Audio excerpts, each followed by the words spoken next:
Hi மக்களே, நான் உங்கள் அம்தர்வல், உங்கள் சேலத்துக்காரன்.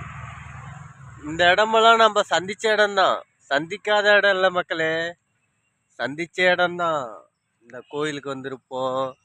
இந்த இடமெல்லாம் நம்ம சந்திச்ச இடம்தான், சந்திக்காத இடம் இல்லை. சரிங்க மக்களே, பிரச்சனைன்றதுக்கு பயந்து ஒரு நாளும் போயிடக்கூடாது. அதை ஒன்றும் நல்லா தெரிஞ்சுக்கங்க. பயந்து போறீங்கன்னா பயந்து எவ்வளோ நாளைக்கு அப்படியே பயந்துட்டு போவீங்க? பிரச்சனைன்றது பயப்படக்கூடாது, எதையுமே சந்திக்கணும், அந்த மாதிரி இருக்கணும். எப்படி சொல்கிறேன்னா, பிரச்சனை நீங்கள் பண்ணல, தேவையில்லாத பிரச்சனைகள் இழுத்துட்டு வராங்கன்றது தான் நாம் சொல்லுவோம். அது எப்படின்னா, நீங்கள் பண்ணியிருக்க மாட்டீங்க, தேவையில்லாதவங்க பண்ணாத விஷயத்த பண்ணதாவே கொண்டு வந்துட்டு இருக்கிறாங்க, அவ்வளோதான் விஷயம். ஆனால் அதை பார்த்து பயந்துக்கிட்டே இருந்தீங்கன்னா ஆகாது, அதையும் சொல்லிடுறேன். அப்போ டெய்லி நீங்கள் பயந்துகிட்டே போக வேண்டியது தான், பயந்துகிட்டே இருக்க வேண்டியது தான். உங்களுக்குள்ளே இருக்கிற தைரியத்தை என்னைக்கு கொண்டு வருவீங்க? நினச்சி பாருங்க, என்னைக்கு அந்த தைரியத்தை கொண்டு வருவீங்க? உங்களால் முடியாது எதுவும் இல்லை, உங்களால் முடியணும், உங்களை நம்புங்க, அதுதான் நான் சொல்லுவேன். இப்போ ஒரு சிம்பாலிக்க ஒரு நாட்டில் நடக்க வேண்டிய விஷயங்கள், சமூகம் அப்படின்ற ஒரு இதுக்கு நான் வரேன். ஒரு சமூகத்தில் நடக்குதுன்னா சில கல்லுகள் நம்மளை எரியதான் செய்யுது. கல் எரியுதுன்னா, ஒரு கல் நம்மளை பார்த்து எரியுதுன்னா அதை பார்த்து பயந்துட்டு போகணும்னு அர்த்தமா? கிடையாது. அது நியாயம் இருக்கணும், அதுதான் நான் சொல்லுவேன். சில பேர் தப்பாக செஞ்சுட்டு அவங்க தப்பிச்சுட்டு இருக்கிறவனை மாட்டி விட்டு போகிறது தான் அவங்களோட பழக்கம். அதுதான் உங்ககிட்ட சொல்கிறேன். தப்புகளை மறைச்சிக்கிட்டு எஸ்கேப் ஆகிட்டு இருக்கிறாங்க, அதுக்கு நீங்கள் தான் வழி கட்டிட்டு இருக்கீங்க. உங்களை மிரட்டி தான் அவங்க இது பண்ணிட்டு இருக்காங்க தவிர, நீங்கள் பாயிண்ட் அர்த்தத்தை தைரியமாக பேசுறீங்கன்னா ஒரு ஸ்டெப்பு தாண்டி போய் வருவாங்க. துணிஞ்சு பேசி பாருங்க, அதில் இருக்கிற தைரியமே உங்களுக்கு தெரியும். அந்த தைரியம் தான் உங்களுக்குள்ளே இருக்குது, அதை நினச்சி பாருங்க. தைரியம் உங்களுக்குள்ளே இருக்குது, ஆனால் அது உங்களுக்கு தெரியல. ஆனால் அந்த தைரியம் என்னைக்கு நீங்கள் பேஸ் பண்ணுறீங்களோ அன்னைக்கு தான் அதோட இதை நீங்கள் புரிய ஆரம்பிப்பீங்க. ஆனால் நீங்கள் பயந்துக்கிட்டே இருந்தீங்கன்னா எதுவுமே நடக்காது. முடிகிற வரையும் ஃபேஸ் பண்ணும், அதுதான். அப்படின்னா மட்டும்தான் நீங்கள் எதையுமே ஃபேஸ் பண்ண முடியும். பயந்துக்கிட்டே இருந்தீங்கன்னா ஆகாது, அதையும் சொல்லிடுறேன். உங்ககிட்ட தான் இருக்குது திறமை.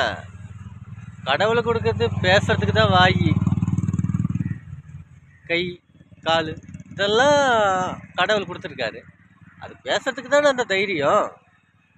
அப்புறம் ஏன் நீங்கள் பின்வாங்குறீங்க?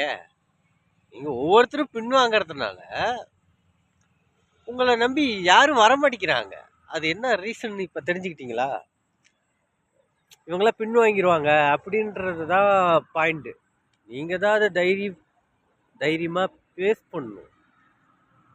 அதான் விஜய் ஒன்று சொல்லுவார்ல, உங்களுக்கு தூக்கம் வந்தால் தூக்கம் வருதல் தூங்குறீங்கல்ல, அந்த மாதிரி தான் உங்களுக்கு கோவம் வரும்போது ஏன் வரல, அதுதான் நான் சொல்கிறேன். விஜய் சொல்கிற மாதிரி தான், நம்மளுக்கு பசிச்சா நம்ம சாப்பிட்றோம், அதுதான். அப்போ அந்த கோவம் வரும்போது ஏன் காட்டுறதில்ல? தைரியத்தோட பேசி பாருங்க, அப்புறம் உங்களுக்கு வரும் பாரு அந்த தைரியம். அது எங்க வருமோ அந்த இடத்துல வரும் பாரு. ஆனா சமூகத்துல நடக்க வேண்டிய விஷயங்களே ஒரு கல் எரிய ஆரம்பிக்குது, அதை தூண்டி விடுறவன் அவன், அதை தூண்டி விடுறவன். அதை யோசிச்சு பாருங்க. ஒருத்தன் தூண்டி விடுறானா அவனுக்கு பின்னாடி எவன் இறக்குறான், அதுதான். இப்போ அரை கிளாஸில் ஒரு விஷயம் நடக்குது. அது எப்படின்னா, நான் சொல்கிறதா, குழந்தைங்களுக்கு சத்து மாவு கொடுக்கறது இல்ல. இது ரீசனாக நடந்துட்டு இருக்குது. அரை கிளாஸில் சத்து மாவு வந்து ரீசெண்டாக கொடுத்த மாதிரி சர்டிஃபிகேட்டில் ஃபார்மில் ஃபில்அப் பண்ணியிருக்காங்க. அரை கிளாஸோட லிஸ்ட் எடுக்கும்போது லிஸ்ட்டுன்றதோட சத்து மாவு கொடுக்கறது இல்லை. இதுதான் ரீசனாக ஓடிட்டு இருக்குது. அட்டண்டன்ஸ்ன்னு இல்லை, இதை நான் ஒரு 2 பேர்த்துக்கிட்ட பேசியிருந்தேன். ஒருத்தரை பார்க்கலான்னு போயிருந்தபோது அவங்க சொன்னாங்க தலைவரை பார்க்கணும் அப்படின்னு சொல்லிட்டாங்க. சரி, நான் திங்கக்கிழமை வந்து தலைவரை பார்க்குறேன் அப்படின்னு சொல்லிட்டேன். இப்போ சேலத்தை இப்போ எங்கள் ஊரில் இருக்கிறவரை நான் பார்த்து சந்திக்கணும். அது நான் திங்கக்கிழமை போய் இதை பற்றி நான் நடவடிக்கை நான் டைரெக்டாக பேசுகிறதா முடிவு பண்ணிட்டேன். அது சத்து மாவில் வந்து இப்போ சத்து மாவு யாரும் கொடுக்கறதில்ல. அவங்க வர்றது வந்து 10:30க்கு தான் வராங்க. ஃபோனு என்னாம்னாலும் பேசிக்கிட்டு தான் இருக்காங்க. 10:30க்கு ஓப்பன் பண்ணுறாங்க. என்ன சத்து மாவு கொடுக்கறதில்ல. எல்லாத்துலேயும் கொஞ்சம் கோல்மால் நடந்துட்டு தான் இருக்குது. இதுதான் மக்கள் ரீசன். அதான் சொல்கிறேன், உங்களுக்கு கோவம் வரும்போது உங்களுக்கு வருதில்ல, அந்த மாதிரி தான் உங்களுக்கு ஏன் அப்போ வரமாட்டேங்குது தான் கேட்குறேன். உங்ககிட்ட தான் இருக்குது. நீங்கள் தான் நியாயத்தை கேட்கணும். உங்களால் முடியும். நீங்கள் தான் மக்கள். நீங்கள் தான் அதை தீர்மானம் பண்ணணும். நீங்கள் தான் முடிவு பண்ணணும். நீங்கள் தான் கேட்கணும். ஒவ்வொரு பிரச்சனையும் நீங்கள் தான் கேட்கணும். கேட்காம விடுறதுனால தான் இருக்கிறதெல்லாம் கொள்ளையடிச்சிட்டு இருக்கிறாங்க. உங்களுக்கு சொல்ல தேவையில்ல, உங்களுக்கே புரியும். பார்த்தீங்கன்னா இப்போ இருக்கிற இதில் வந்து பல பிரச்சனைகள் நடந்துட்டு இருக்குது. அதை மூடி மறைச்சிட்டு இருக்கிறாங்க. இது எல்லாத்துக்குமே தெரியும். இது நான் சொல்கிறது இல்லை, எல்லாத்துக்குமே அந்த விஷயம் தெரியும். இப்போ என்ன நடந்துட்டு இருக்குன்றது எல்லாத்துக்கும் புரிஞ்சிருக்கும். அதான் சொல்கிறேன், சத்து மாவில் விற்கிறாங்க. கிலோ கணக்கில் விற்று அது அவங்க ஆட்டையாக போட்டுறாங்க. இத்தனை மாவு கொடுத்தேன்னு சொல்லி இவங்க ஒரு இது பண்ணிகிட்டு இருக்காங்க. ஆனால் திங்கக்கிழமை நான் பேச போகிறேன், கொடுத்து வந்து பார்ப்போம்.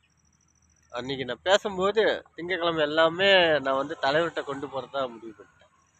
அது தலைவர்கிட்ட நான் கொண்டு போய் இதை நான் பேசி எல்லாமே நான் கொண்டு போய் பேசலாம் அப்படின்னு. என்னை நம்பி யாரும் வரப்போகிறதில்ல. அதை பற்றி எனக்கு பிரச்சனை இல்லை. நான் தனியாக பார்த்துக்கலான்னு முடிவு பண்ணிட்டேன். இதை பற்றி நான் பல நாளாக அதை ரோசிச்சுட்டு இருந்தேன். இது ரியலாக ஒருத்தரை சந்தித்தேன். அவர் சொல்லியிருந்தார். அவர்கிட்ட நான் கேட்டேன், நான் திங்கக்கிழமை வரேன்னுட்டேன். அதனால் அவங்கள திங்கக்கிழமை பார்த்து எல்லாத்தையும் நான் பேஸ் பண்ண போகிறேன். இதுதான் உண்மை மக்கள். ஆனால் அரை கிளாஸில் சத்து மாவு கொடுக்கறதில்ல. ஆட்டையாக போட்டுக்கிட்டு இருக்காங்க, விற்றுக்கிட்டு இருக்காங்க. அவங்களும் அமௌண்ட் வாங்கியிருக்காங்க. ஆனால் அது யார்கிட்ட கொடுத்தாங்கன்னு நான் ஏற்கனவே சொல்லியிருப்பேன். இப்போவும் அதுதான் நடந்துட்டுருக்கு. ஆனால் குழந்தைங்களுக்கு கொடுக்குற சத்து மாவை இவங்களே ஆட்டையாக போட்டு தின்னுக்கிட்டு இருந்தா அந்த குழந்தைங்களுக்கு என்ன தெரியும்? இவங்க வந்து ஆன்லைன் எப்படி போடுறாங்கன்னு நினைக்கிறீங்க? கொடுத்த மாதிரி ஆன்லைனில் போட்டுக்குது. அப்போ மட்டும் யாரும் வந்தாங்கன்னா வந்துட்டாங்க அப்படின்றத அப்போ காட்டிக்கிறது, மற்றபடி அதான். ஆனால் நான் என்ன சொல்கிறேன், இப்போ வந்து தப்பு நடக்குது. அவங்க அதை பற்றி அவங்க நடவடிக்கை எடுக்காமல் இருக்கிறாங்க. நான் தாழ்மையோடு கேட்டுக்கிறது என்னன்னா, குழந்தைங்களோட சத்து மாவில் கை வச்சுட்டாங்க. இது வரைக்கும் இதுக்கு மேலே அவங்க நடவடிக்கை எடுக்கலைன்னா அப்புறம் நம்ம பெரிய ரீசனாக லைவில் கொண்டு போகலான்னு நான் முடிவு பண்ணிட்டேன். அது யாராக இருந்தாலும் சரி, அதை பார்க்குறதுலாம் இல்லை. என்னை பொறுத்த வரையும் குழந்தைங்களோட உணவு கொடுக்குறீங்க, ரைட்டு. சத்து மாவு ஏன் ஆட்டையாக போடுறீங்கன்னு தான் நான் கேட்குறேன். இப்போ ஒரு அரை கிளாஸில் வந்து இத்தனை குழந்தைங்க இருக்குதுன்னு அதுக்கு தகுந்த மாதிரி தான் கொடுக்கணும். அதுக்கு எவ்வளோ தகுந்த சத்து மாவு கொடுக்கணும், அவ்வளோதான் கொடுக்கணும். அரிசி மூட்டை எவ்வளோ கொடுக்கணுன்றது அது எத்தனை குழந்தைங்க இருக்குது அதுக்கு தகுந்த மாதிரி கொடுக்கணும். அதுதான் நான் உங்ககிட்ட தாழ்மையோட கேட்டுக்கல. நான் வந்து யாரையும் வீழ்வாக பேசலை, உண்மைகளை சொல்கிறேன். இத்தனை பேரண்ட்ஸ் இருக்கிறீங்க, இத்தனை பேர் நீங்கள் அமைதியாக இருக்கிறீங்கன்னா என்ன காரணம்? நீங்கள் எதுவும் கண்டுக்காதனால தானே. அதனால தானே அவங்க ஆட்டம் போட்டுட்டு இருக்காங்க, அவங்க வித்துக்கிட்டு இருக்காங்க. நாம் தான் கேட்கணும். நாம் கேட்கலன்னா அப்புறம் யார் கேட்கறது? அதை நான் நினச்சி பாருங்க. இதெல்லாம் இவ்வளோ சீக்கிரத்தில் விட்டுறக்கூடாது. இதை நான் வந்து திங்கக்கிழமை இதை கன்ஃபார்மாக கொண்டு போகிறேன். அது எப்படியாப்பட்ட இது வந்தாலும் சரி, அதை நான் பார்த்துக்கிறேன். நான் வந்து குழந்தைங்களுக்காக பேசுகிறேன். என் பசங்களும் தான் அதில் இருக்கானுங்க. அதுக்கோசம் இல்லை, மொத்த இது குழந்தைங்களுக்கோசம் நான் பேசுகிறேன். அரை கிளாஸில் சத்து மாவு ஆட்டையாக போட்டுட்டு இருக்காங்க. அது ஏன் ஒவ்வொருத்தரும் கேள்வி கேட்கல? எல்லாத்துக்கும் தெரியும், இந்த அம்மா ஆட்டையாக போடுறது அங்கே இருக்கிறவங்க எல்லாத்துக்கும் தெரியும். அதுதான் சொல்கிறேன், மற்றபடி அது. ஆனால் திங்கக்கிழமை கன்ஃபார்மாக இது வந்து நான் கொண்டு போவேன்.